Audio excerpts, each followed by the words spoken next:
Намайг хурцаатар өгтэй болж байна. Ингээ сандраад байгаа юм ихнэр хар.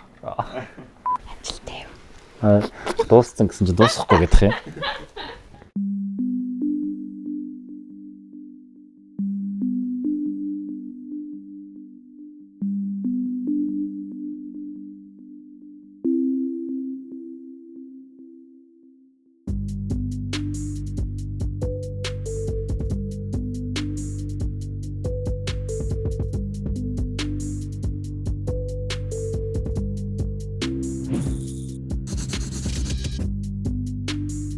Намайг инх хөлөг гэдэг. Удаг өндөр суман дээрээ 3 жил амьдарч байна. Их нартайгаа хамт хоёулаа анч амьдардаг. Анх би 16 настайдаа Германы Chemnitz гэдэг хот руу хэлний курст яваа. Тэгээд тэнд хэлний курс сураад. Тэгээд тэрнийхээ дараа 16 настай байсан болохоор ерөнхийдөө нөгөө нэг банкны дансч нээж чадахгүй. Тэгэл ажилд орч чадахгүй. Ер нь бол юу ч хаалттай тиймэрхүү бүр маш хэтэрхий бага насндаа явж исэн. Тэгээд дараа нь хотоос солиод Митвайда гэдэг хот руу шилжээд тэгээд Митвайда гэдэг хотод сурж байгаа. Тэгээд дараа Росвайн гэдэг хот руу шилжээ. Тэгээд тэнд нийгмийн ажилтнаар сурсан байна. Бакалаврын мэргэжил болохоор нийгмийн ажилтны сэтгэл судлалаар бакалавр хамгаалаад тэгээд дараа нь магистраа болохоор боловсролын удирдлагаар хамгаалсан.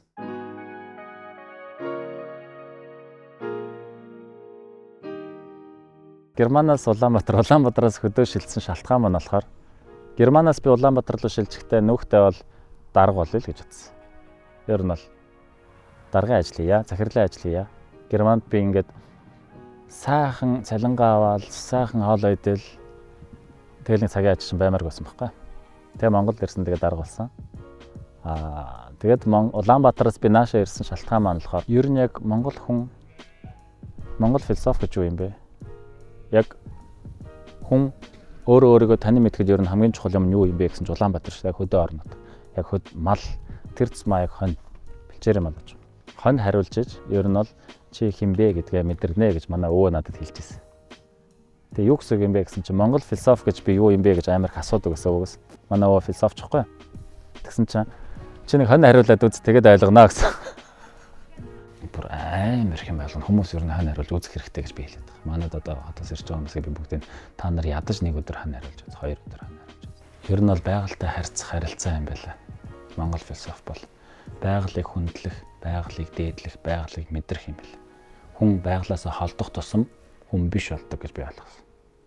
Хүн байгальтайгаа хэдий ч ойртно, тэр үед яг хүн өөрийгөө олдог гэж тэгж ойлгосон.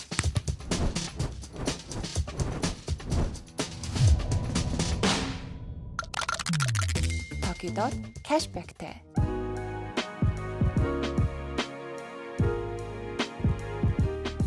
Хоёрын яг утга өндөрт амьдарч байгаа яг зорилго маань болохоор ингэж байгаа. Нэгдүгээрт яг мал аж ахуй дээр тодорхой хэмжээний хөрөнгө оруулалт оруулж, тодорхой хэмжээний мэдлэг шингээч, туршлага оруулж. Хонь хариулж байгаа хүмүүс төр цэсмээ ашигтай хонь хариулдаг болчихсоо. Хоньныхын чанарыг сайжруулад өгчээ. Тэгээд хоньыг яг бизнес гэдэг өнцгөөс нь хардаг болчихсоо. Хоньноос орлого олдог болчихсоо гэдэг ихний зорилго. Хоёр дахь зорилго нь болохоор бид хоёр хөдөө орон нутгийн яг Булган аймгийн шүү. Хөдөө орон гэсэн яг Булган аймгийн хүүхдүүдийн одоо итгэл үнэмшил тэ одоо ирээдүйн хараа зорилгод нь тос нэмэр болъё. Урам зоригтой болгоё. Тэр хүүхдүүдийг хүмүүжүүлье. Хүмүүжүүлэлт нь тодорхой хэмжээний оролцоотой байя гэдэг тийм одоо хоёр том зорилго болж байна. Тэгээ бид хоёр энэ ер нь бол яг энэ сайн дурын ажлуудыг ер нь 2035 хүртэл хийх төлөвлөгөөтэй ирсэн. Тэр хүртэл хийж чадвал сайн, хийж чадахгүй бол тэгэл чадахгүй байна гэдэг л аншаарна л гэсэн.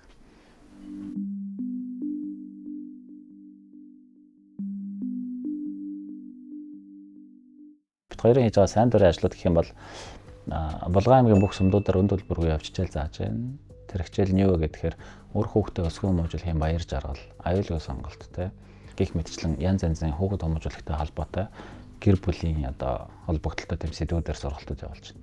Ерөнхийдөө бүх сум даяар л гэсэн. Бас нэг сайн дурын ажил нь болохоор хотоос хүмүүс хүүхдүүдээ бид нар руу явуулж байна. Манай хүүхэд утасны донтой болчиход байна. Манай хүүхэд эмэмтэй болох гээд байна. Манай хүүхэд монголоор ярьж чадахгүй байна гих мэтчлэн.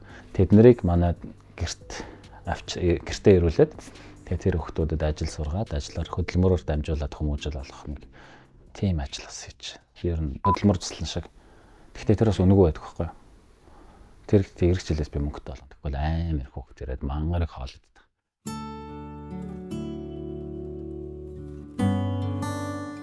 Өмнө нь бол би айгу саксо инхэлэг байсан байхгүй юу? Германд байх үед айгу онгороо инхэлэг. 22 нас хүртэл 23 нас хүртэл би нэлээд ингээд савлсан бүхнийг чадна, би бүхнийг хийн гэсэн тийм инхэлэг байсан. Тэгээд тэрнээс хожим яасан гэхээр миний амьдралыг өөрчилсөн хамгийн том яг эргэлтийн цэг нь болохоор яг нэг Есүс Христэд итгэх итгэл үнэмшил маань байсан. Эхнэр маань надад санал тавиад чи энэ нэг сонирхоод үзтээ гэдэг. Тэгээд тэрэнд би сонирхож үзээд итгэх яг тийм цаг үе болсон. Ер нь л тэгээд яг Есүс Христэд итгэснээрээ миний амьдрал бүр ормонгоор өөрчлөгдсөн. Яг ингээд бүр шив шинээр төрсэн шинэ хүн мэт. Зан чанарч тэр одоо хүсэл мөрөөдөлч тэр хараа зоригч тэр ер нь миний амьдрал зоригтой болсон. Нэг үгээр хэл. Өмнө нь бол цаагаж явсан амьдрал шүү дээ. Одоо бол айгу зоригтой, айгу тодорхой амьдрал болсон.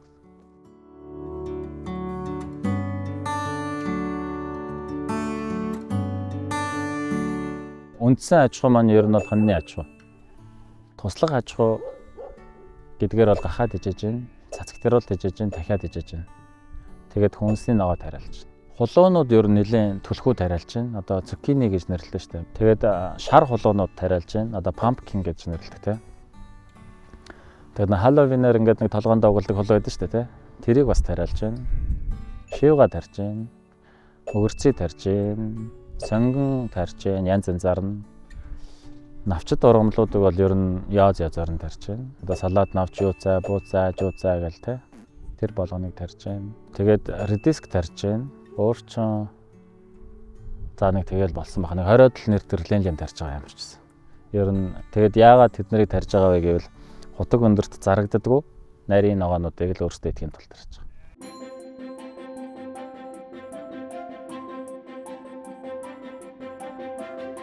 Хон тижээхэд хөр тижээгээс ашигтай.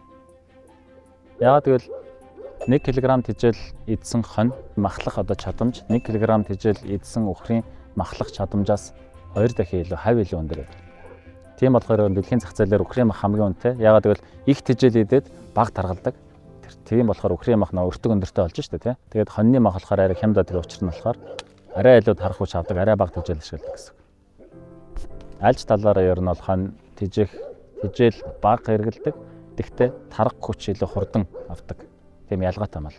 Гэхдээ бас нэг ялгаа байгаа. Хонь болохоор яг нэг өхөр шиг тэгж нөгөө нэг өөх ургадгүй махныхаа завсраар яалтч зүгээр л давхаргал үүсдэг. Өхөр бол яг одоо гоё нэг махан дундуура өөх ургаад тийм гоё зөөлөн шүүслэг болдог. Тэр бас ялгаа. Тийм учраас өхөр ер нь үнэтэй мах байдаг. Хонь бол арай хямд мах байдаг учраас ялгаа энэ.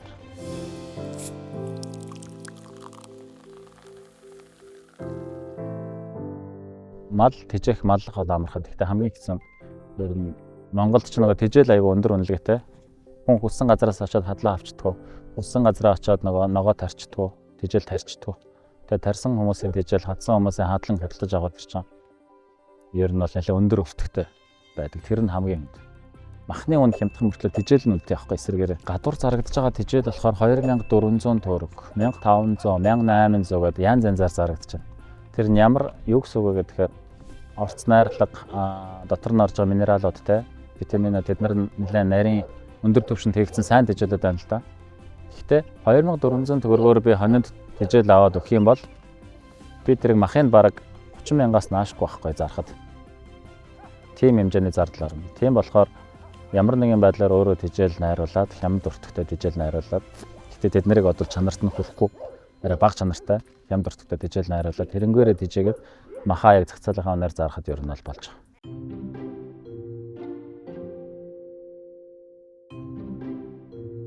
Мянгач 200 500 хүн болгоно л малаа чанаржуулахыг ер нь хүсдэг болсон байна. Тэгээд чанартай малаас ер нь бол өндөр ашиг шим аавна гэдгийг харьцангуй хүмүүс ойлгоцсон. Гэхдээ 1000 мал нь чанартай байлаа гэд махан ашиг шим л бид нар аавна штэ. Арсын хайж гин, эврийн хайж гин, цэсийн хайж гин, дэд дотрын хайж гин, чивийн хайж гин, толгойг нь хайж гин гэд бусад нөгөө ашиглах зүйлүүдэд хаяад байгаа болохоор мал 1000 ашиг шимтэй байгаад тэр бүгдийг нь боловсруулах үйлдвэр Монголд нэгдэхгүй юм бол малчид хизээч тэгж өссөн хэмжээндээ ашиг олж чадахгүй. Энэ нэг аягүй сайн бодгол хэрэгтэй. малчин хүн жоохон шинжлэх ухаанлаг баймаар байна одоо. Уламжлалт мал аж ахуй ингээд эрхэлж байгаа хүмүүс мэдээж сайн. Гэхдээ сэтгэлгээний хувьд жоохон орчин цагийн сэтгэлгээтэй шинжлэх ухаанч одоо хандлагатай баймаар байна. Уламжлалт хандлага биш. Юу вэ гэхээр орчин цагт технологиуд маш их нэвтэрж байна. Энэ технологиг хэрхэн ашиглах вэ? Одоо янз янзын эм тарианууд айгүй их гарч байна те. Тэгээ энийг хэрхэн одоо зөвөр, эрүүлэр, органикаар хэрэглэх вэ? Хэрхэн яг зөв цаг тухайд нь хэрэглэх вэ? Хэрхэн яг одоо эмчийн зөвлөгөөгөөр хэрэглэх вэ? Тэгээд энэ малыг ер нь хэрхэн эрүүлжүүлэх вэ? Хэрхэн одоо тарган байлгах вэ гэдэг талаар шил одоо шинжлэх ухаан талаас нь жоохон хараасаа л гэж би бодоод байна. Тийм болохоор малчид ямар байх ёстой вэ гэхээр боловсралтай байх ёстой. Мал малгах гэж байгаа юм байвал хилтэй байх ёстой. Интернет ухаад хүссэн мэдээлэл авчих чадамжтай. Тэгээд одоо технологиг ашиглах бас тийм чадамжтай баймаар. Тэрнээс зүгээр л уулын мохор цугаад тэ ургасан өвсөө хөдөлөөд байж гин гэдэг малгаач одоо ер нь жоохон хоцрогдох гээд штэ. Тэгээ манайх өмнө нь нөгөө Оросоос хан авчираад хана релизжүүлж үтсэн байхгүй. Тэгээ тэрний үр дүнг нэг үзээд цэврээр нь уржуулж бас нэг үзээд тэгээ одоо хоёр төрлөөр өсгөж байгаа. Нэг нь болохоор яг нөгөө нэг тавааран чиглэлээр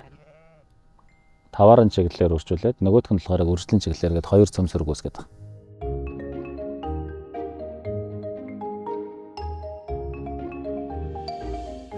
Хөдөө амьдрахад одоо хамгийн их үүсдэг зардал бол ер нь бензиний зардал. Хамгийн их зардал.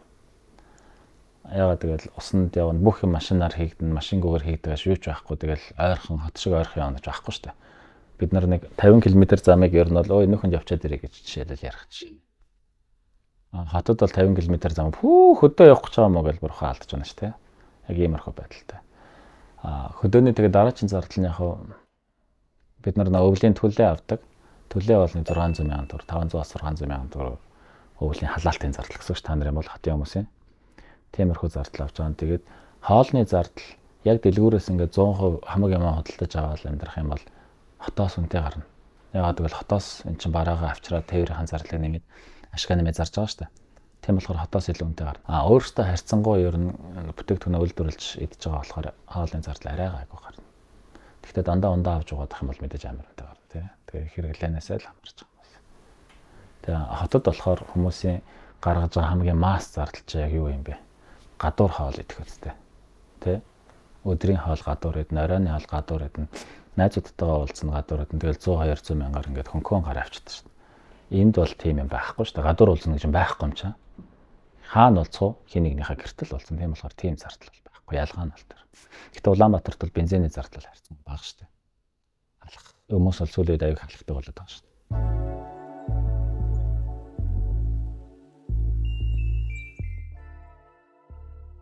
За Багдадд хэдэн орлого их усуртай юм бэ? За нэг 4-5 орлого их усуртай юм шиг байна би. Нэгдүгээр нь цалингийн орлого. Энэ болохоор цалингийн орлого нь битгаар олон улсын байгууллагад сургалтын үйл ажиллагаа явуулж цалин авч байна. Манай эхнэр болохоор орчуулга ажиллаж байна. Хоёрт нь болохоор битгаар хоньны аж ахуйнаас орлого олж байна. Ханаа зарж байна. Гуравт нь гахаага зарж байна. Дөрөвт нь цацагт яруулаад зарж байна. Яг бас торт хийдэг мартсан шүү дээ. За яг торт хийе ядаад. Санхүүгийн хувьд бол үндсэн санхүүгээ би удирддаг. Эхнэр болохоор зарцуулалтуудаа бүгдийг хийдэг. Орлогоо бол би хяндаг гэсэн. Тэгээд мэдээж нэг зарцуулалт нь тодорхой хяналтайгаар зарцуулагдана. Яг нэг шаардлагатай зарцуулалт гэж байна. Онд шаардлагагүй зарцуулалтууд гэж байна. Энэ ер нь бол санхүүгийн нэг тийм хичээл байд юм а бит хоёр. Нэрээ мартчих. Тэр хичээлийн дагуу ер нь санхүүгээ удирддаг. Тэгээд олон янзын данс хөтлөн, хадгаламжийн данс, тэ махнаас орсон орлогын данс, цалингийн данс, тэ шоуны данс гэл бүгд тустай данстай. Тэгэл тус бүрийнх нь орлого, тус бүрийнх нь зарлага тэр тус бүрийнхаа данснаас ингээл гараал явчихдаг. Орлого юм биш үү те? 50% нь ер нь бол шууд зардалтай явчихдээ. Материалын зардал болон түүхий эдийн зардал. Бүх орлого шүү. Тэгээд ингэнгүүт би жишээл хонь байлаа гэж бодоход 400 хонь төлөлүүлээ гэж бодоход эндээс чинь 350 орчим хорог гарна те. 350 орчим хорог чинь бүгдийн зарна. Бүгдийн зараад тэрний тал хувь нь одоо материал болон цалингийнхаа зардал ингээ гарлаа штэ. Тэгэнгүүт тал хувь нь жишээл ашиг болж хувирна тий. Тэр ашигын 10% нь хадгаламжтай явлаа. Бусд нь бүгд амьдралын хэрэгцээнд гэсэн. Хувь хэрэгцээнд явчихдаг бол. Миний жилийн орлого ер нь нарийн бол сайн мэдэхгүй. Багцаалдах юм бол яг орлогын хэмжээ 50 сая төгрөг ч юм уу. Тэр орчин байдаг л цалин малинтайгаа нийлэл. Яг нарийн бол тэрийг тооцож үзээгүй. Тэгээ тэндээс идэж угаал таардаг юм үлддэг шүү дээ тэгвэл.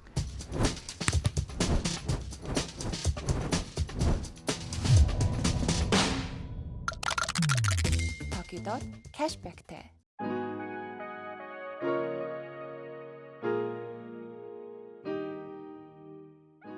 Манайх 5 хүүхэдтэй. Хамгийн том нь 26 настай, хамгийн бага нь 19 настай. Тэгээд бусд нь тэрний завсар байгаа. Ер нь 2 жилийн зайтай л бүгдээрээ орцсон. Амьдралдаа хийсэн миний хамгийн том хөрөнгө оруулалт гэвэл ажлаа өдөр болгон 5 цагт тарах шийдвэр байсан.